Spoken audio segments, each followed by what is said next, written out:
Hi class Danube, I hope you've all had a lovely start to your week. So today in literacy we're doing SPAG, so that's spelling, punctuation and grammar. And for SPAG we're going to be learning about alliteration.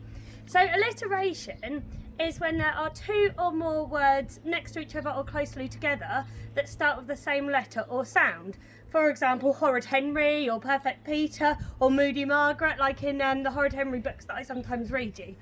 So I've written a very short story with some alliteration in it.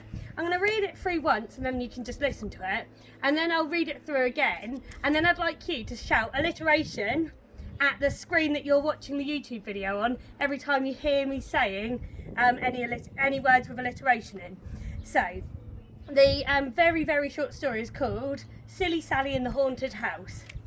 Silly Sally walked down the pebbled path to the horrible haunted house. When Silly Sally opened the dusty door, she was very scared, as there were lots of nasty noises.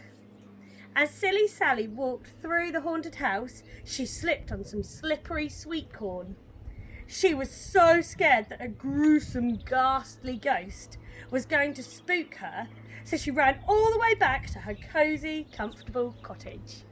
Okay, so now I'm going to read it again, and when I read it and you hear any alliteration, I'd love it if you could say alliteration as I say it, okay?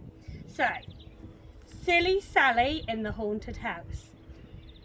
Silly Sally walked down the pebbled path to the horrible haunted house. When Silly Sally opened the dusty door, she was very scared, as there were lots of nasty noises.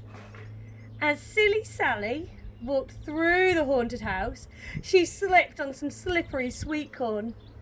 She was so scared that a gruesome, ghastly ghost was going to spook her, so she ran all the way back to her cosy, comfortable cottage. Okay, I hope you enjoyed shouting alliteration at the screen, and I hope it makes a bit more sense what I've asked you to do today in literacy. So I hope you have a lovely day. I hope you enjoy coming up with your own alliteration, and I'll look forward to recording for you tomorrow. Bye.